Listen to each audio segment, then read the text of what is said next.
नमस्कार मित्रों, मैं आचार्य अरुण कुमार दीक्षित स्वागत करता हूं आप सभी का अपने YouTube चैनल भव्य ज्योतिष में और अपनी ज्योतिष सिखाने की श्रृंखला को आगे बढ़ाते हैं।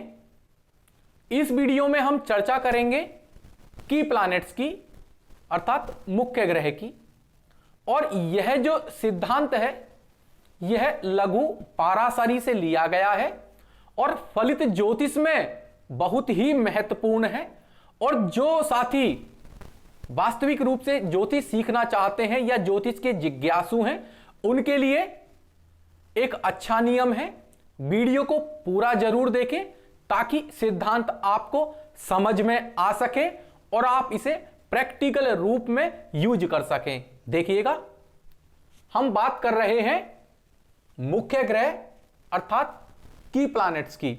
जैसा कि मैंने आपको बताया है लघु पाराशरी से लिया गया है, कुछ नियम नीचे लिखे गए हैं, इन पर चर्चा करते हैं, फिर इसको एक उदाहरण के द्वारा समझने की कोशिश करेंगे। देखिएगा, सबसे पहला नियम है, अगर कोई ग्रह अष्टम का स्वामी अर्थात अष्टम भाव का स्वामी है और यदि वह लग्नेश भी है तो उसे अष्टमेश होने का दोष नहीं लगता है। इसमें बताया गया है कि अगर कोई ग्रह लग्नेश भी है और अष्टमेश भी है तो उसको अष्टमेश होने का दोष नहीं लगता है। यह लघु पाराशरी बताती है। उसके बाद किसी भी ग्रह का स्वामित्व त्रिकोण का है तो उसके दूसरे स्वामित्व के बुरे फल न्यूनतम हो जाते हैं।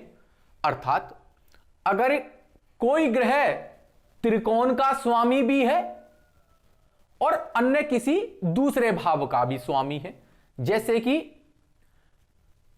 जो हमारे सूर्य और चंद्र हैं वह केवल एक ही राशि के स्वामी हैं तो उनके पास केवल एक ही स्वामित्व होता है।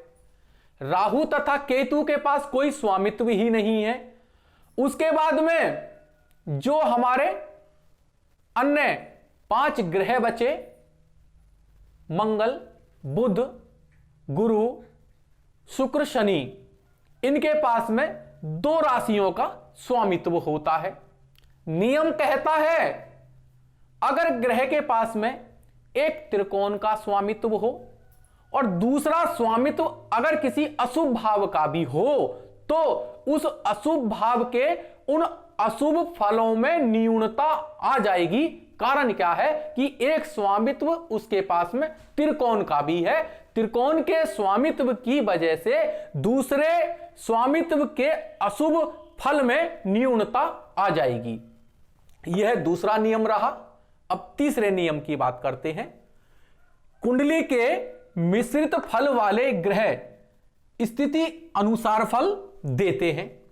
स्थिति अनुसार फल देते हैं। कुछ भाव इसमें मिश्रित फल वाले भी हैं और उन भावों के स्वामी स्थिति के अनुसार फल देते हैं। जैसे कि शुभ के साथ में अगर संबंध बनाएंगे तो शुभ हो जाएंगे और अशुभ के साथ संबंध बनाएंगे तो अशुभ हो जाएंगे। इन सभी नियमों का हमें अपने बुद्धि विवेक के साथ में प्रयोग करना होगा। यह नियम आपको बताए हैं, इनको अब थोड़ा सा देखने की कोशिश करते हैं किस प्रकार से इन नियमों को हम कुंडली पर लगा के एक सुंदर फलित कर सकते हैं तथा यह पता कर सकते हैं कि किसी भी कुंडली के लिए, क्योंकि कुंडली अलग अलग लग्न की हो सकती है, कि अलग अलग लग्न की कुंडली के लिए कौन कौन से ग्रह फेवरेबल हो सकते हैं और कौन से अनफेवरेबल हो सकते हैं। तो इसके लिए हमें नियम को याद रखना जरूरी है। यहां पर रटना नहीं है, नियम को याद रखिए। उस नियम को किसी भी लग्न की कुंडली पर लगाएंगे तो आप आसानी से फलित कर पाएंगे। देखिएगा, अब यहां पर हमने यह नियम लिख लिए हैं, इस नियम को आगे बढ़ाते हैं। देखिएगा, सबसे पहले हमें यह पता होना चाहिए कि हमारी कुंडली में कौन से शुभ भाव हैं, कौन से पापी हैं, कौन से मिश्रित हैं, कौन से सम हैं और कौन से अशुभ। अब इस चीज को वन बाय वन देखते हैं। देखिएगा, सबसे पहले हमने लिखा शुभ कि शुभ भाव, और शुभ भाव के जो भावेश होते हैं वो भी शुभ हो जाते हैं। देखिए, शुभ भावों में बताया गया है कि 1, 5, 9 अर्थात पहला भाव, पांचवा भाव और 9वां भाव, 1, 5, 9 ये शुभ भावों में लिए गए हैं। उसी प्रकार से इनके भावेश अर्थात इन भाव के स्वामी ग्रह भी शुभ हो जाएंगे। उसके बाद मिश्रित कुंडली का चौथा भाव, 7वां भाव व 10वां भाव जो कि केंद्र में आते हैं वह मिश्रित फल वाले होते हैं। मिश्रित का मतलब शुभ के साथ संबंध बनाएंगे तो शुभ हो जाएंगे, अगर अशुभ के साथ संबंध बनाएंगे तो अशुभ फलदायी हो जाएंगे, जैसा कि तीसरे नियम में बताया गया है। उसके बाद तीसरा, छठा व 11वां भाव पापी में लिया जाता है। यह त्रिशदाय भाव में आते हैं और इनके स्वामी भी पापत्व में पापी माने जाएंगे। यह तीसरा भाव है, यह छठा और यह 11वां। जो राशि जिन भावों में होगी उस राशि का स्वामी ग्रह उसका स्वामी कहलाएगा। उसके बाद में सम, दूसरा तथा 12वां, दूसरा भाव तथा 12वां भाव सम भाव कहलाता है। उसके बाद में अशुभ, अब केवल एक भाव बचा अष्टम, अष्टम को अशुभ में लिया गया है। यहां देखिए सभी 12 भाव कंप्लीट हो गए हैं। 1, 2, 3, 4, 5, 6, 7, 8, 9, 10, 11, 12। यहां देखेंगे 1, 5, 9 पहले 5वें और 9वें भाव को शुभ भाव में लिया गया है। उसी प्रकार से इनके भावेश शुभ हो जाएंगे। उसके बाद 4, 7, 10 चौथा, 7वां व 10वां मिश्रित भावों में लिया गया है। उसी प्रकार से इनके भावेश मिश्रित फलदायी हो जाएंगे, अर्थात शुभ के साथ संबंध बनाएंगे तो शुभ और अशुभ के साथ संबंध बनाएंगे तो अशुभ। उसके बाद में तीसरे, छठे और 11वें भाव को पापी में लिया गया है। उसी प्रकार से इनके स्वामी भी पापी माने जाएंगे। उसके बाद में दूसरा भाव और 12वां भाव सम भावों में लिया जाता है और अष्टम स्थान बचा उसको अशुभ में लेंगे।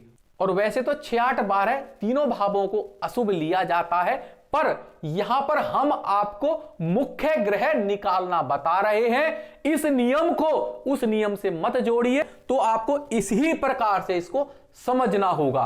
प्रैक्टिकल यूज करेंगे, इसके रिजल्ट आपको बहुत अच्छे देखने को मिलेंगे। अब आपने देख लिया कि भाई कौन सा शुभ है, कौन सा पापी है, कौन सा मिश्रित है, कौन सा सम और कौन सा अशुभ है। अब हम किस प्रकार से अपनी कुंडली में यह ज्ञात कर सकते हैं कि भाई फाइनली रिजल्ट क्या होगा, निष्कर्ष क्या होगा, कौन सा प्लैनेट हमारे यहां पर शुभ होगा, कौन सा अशुभ होगा।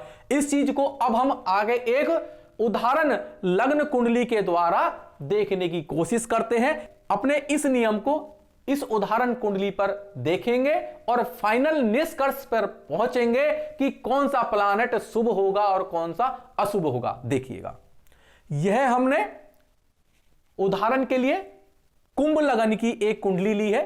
इसमें ग्रह नहीं है, ग्रह पोस्ट नहीं किए गए हैं, केवल हमें स्वामित्व के आधार पर शुभ स्वामित्व वाले ग्रह और अशुभ स्वामित्व वाले ग्रह हमारे लिए फेवरेबल और अनफेवरेबल वो हमें निर्धारित करने हैं। देखिएगा, सबसे पहले हमें देखना है कि इस कुंडली के लिए नियम यही रहेगा। किसी भी लग्न की कुंडली होगी नियम यही रहेगा, 1, 5, 9 भाव यही रहेंगे। ये आपको भाव बताए गए हैं, उसी प्रकार से आपको लेने हैं। किसी भी लग्न कुंडली पर इसको अप्लाई कर सकते हैं। देखिएगा, जैसे कि कुंभ लग्न की कुंडली है, हमने बताए थे कि शुभ भावों में पहला, पांचवा, नौवां भाव आता है। तो पहला भाव हो गया ये, पांचवा ये हो गया और नौवां ये हो गया। अब देखिए इनके भावेशों को देखिए। पहले भाव के स्वामी शनि महाराज बनते हैं, क्योंकि कुंभ के स्वामी, यहां पर कुंभ राशि है, कुंभ के स्वामी शनि महाराज होते हैं, तो हमने यहां पे शनि महाराज लिख दिया। पांचवें भाव में मिथुन राशि है और मिथुन के स्वामी जो बुध महाराज होते हैं, हमने बुध लिख दिया। नौवें भाव में तुला राशि है और तुला के स्वामी शुक्र होते हैं, तो हमने शुक्र महाराज लिख दिया।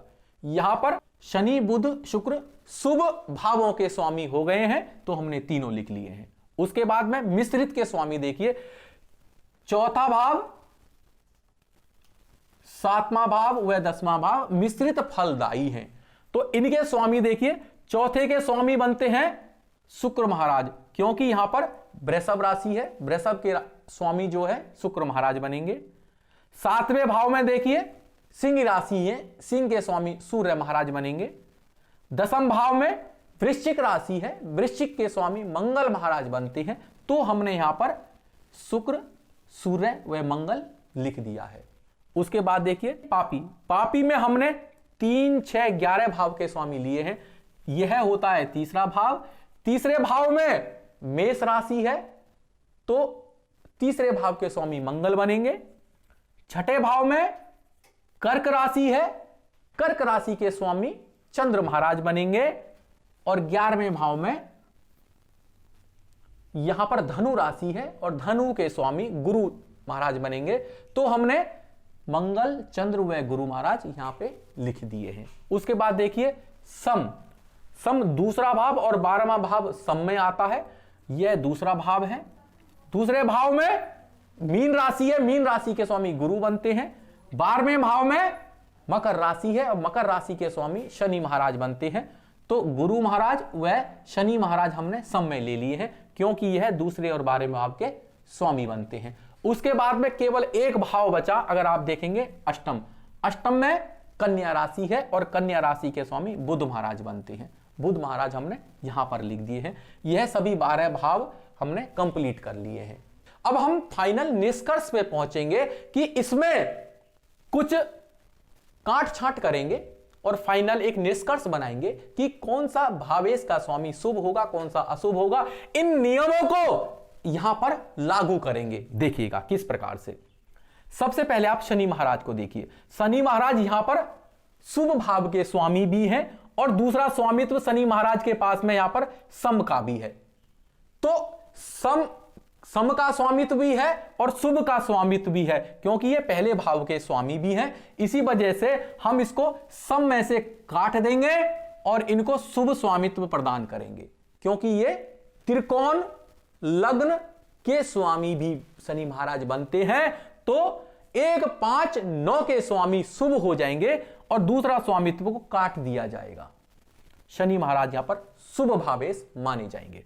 उसके बाद देखिए बुध महाराज, बुध महाराज 5वें भाव के स्वामी भी हैं और 8वें भाव के स्वामी भी हैं, तो त्रिकोणेश होने की वजह से दूसरा नियम देखिए, अगर कोई ग्रह त्रिकोण का स्वामी होता है, उसके बाद उसका अन्य स्वामित्व किसी अन्य भाव का भी बने, तो त्रिकोणेश होने की वजह से अन्य भाव के स्वामित्व के अशुभ फल में न्यूनता आ जाएगी।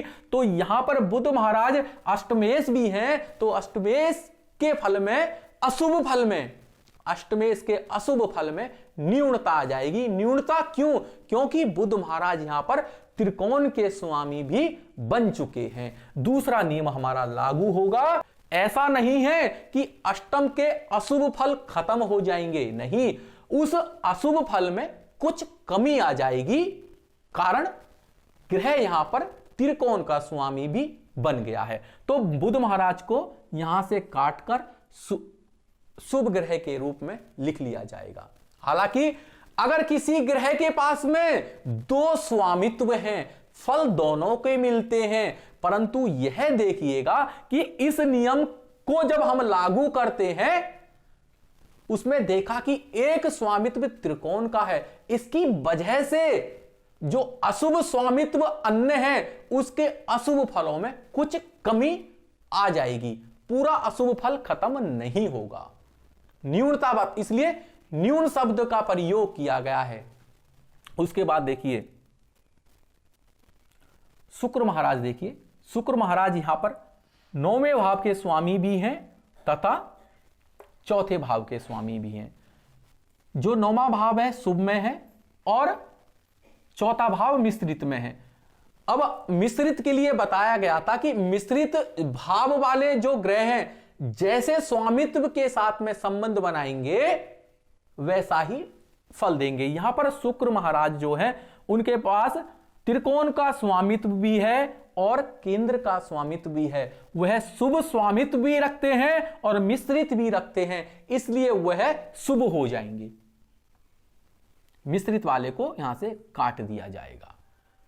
अब उसके बाद सूर्य महाराज, देखिए सूर्य महाराज सप्तम के स्वामी हैं, अर्थात मिश्रित फल देने वाले भाव के स्वामी हैं। इनके पास केवल एक ही स्वामित्व है, अन्य स्वामित्व नहीं है, इसलिए सूर्य महाराज मिश्रित फलदायी होंगे। उसके बाद मंगल महाराज, देखिए मंगल महाराज यहां पर दशम के स्वामी भी हैं, जो कि मिश्रित फल में आता है, जो कि मिश्रित भाव है। और मंगल का दूसरा स्वामित्व यहां पर पापी का है, क्योंकि पापी में 3, 6, 11 भाव के स्वामी पापी भी बनते हैं। मंगल महाराज की मेष राशि तीसरे भाव में आती है और मिश्रित भाव के स्वामी का अन्य संबंध देखिए यहां पर पापी से आ रहा है। एक मिश्रित है, एक पापी है, तो मिश्रित को काट दीजिए, यहां पर पापी में मंगल महाराज को रखिए। उसके बाद में चंद्र महाराज, देखिए छठे भाव के स्वामी हैं, पापी भाव के स्वामी हैं, एक ही स्वामित्व है, इसलिए पापी रहेंगे। उसके बाद गुरु महाराज को देखिए, गुरु महाराज के पास में यहां पर देखिए यह 11वें भाव के स्वामी हैं, अर्थात एक पापी भाव के स्वामी हैं, दूसरे समभाव के स्वामी हैं। तो आप समभाव से गुरु महाराज को काट दीजिए, पापी भाव में गुरु महाराज को रख लीजिए। यहां पर आप देख रहे हैं गुरु महाराज दूसरे भाव के स्वामी हैं, 11वें भाव के स्वामी हैं। दोनों ही भाव आर्थिक दृष्टि से बढ़िया माना जाता है, क्योंकि एक धन भाव एक लाभ भाव है। तो गुरु महाराज यहां पर धन के लिए बढ़िया होंगे और स्वास्थ्य के लिए समस्या उत्पन्न कर सकते हैं। उसके बाद आगे चलते हैं। हमने सारे प्लैनेट और कंप्लीट कर लिए हैं, तो फाइनल रिजल्ट हमारा निकला शनि महाराज, बुध महाराज और शुक्र महाराज शुभ फलदायी हो जाएंगे। सूर्य महाराज मिश्रित रहेंगे। मंगल महाराज, चंद्र महाराज और गुरु महाराज यहां पर पापी श्रेणी में आ जाएंगे। यहां पर हमने कुछ सरल शब्दों में आपको यह समझाने की कोशिश की कि किस प्रकार से आप अपनी लग्न कुंडली में उन ग्रहों को देख सकते हैं जो कि आपके लिए शुभ है या अशुभ है, किस प्रकार से है। अष्टमेश भी अगर देखा, अष्टमेश को कहते हैं कि ये काफी अशुभ है, परंतु देखा कि बुध महाराज यहां पर अष्टमेश तो हैं परंतु त्रिकोण के स्वामी भी हैं। अष्टमेश का अशुभ फल तो मिलेगा परंतु उसमें न्यूनता आ जाएगी। इसी प्रकार से अपने बुद्धि विवेक का प्रयोग करना है, जैसा कि मैंने गुरु के लिए बताया कि हम इसको हर स्थिति में नहीं, आप जिस संदर्भ में देख रहे हैं उस चीज में देखिएगा। इसी प्रकार से हम इसको देख सकते हैं कि जिस संदर्भ में हम किसी ग्रह को देख रहे हैं उस चीज को आप देखिएगा। इस प्रकार से आप कुंडली के लिए मुख्य ग्रह की प्लैनेट निकाल सकते हैं, जिनके हाथ में कुंडली की चाबी होती है, जिनकी दशाएं, अंतरदशाएं या दशा पीरियड आपके लिए फेवरेबल या अनफेवरेबल हो सकता है। इसी प्रकार से आप इसका निरीक्षण कर सकते हैं। यह लघु पराशरी के नियमों में से हमने आपको नियम बताए। तो आशा करता हूं कि मित्रों यह वीडियो आपको पसंद आया होगा। अगर वीडियो पसंद आए तो प्लीज इसको लाइक करें, शेयर करें और मेरे चैनल भव्य ज्योतिष को सब्सक्राइब करें। धन्यवाद।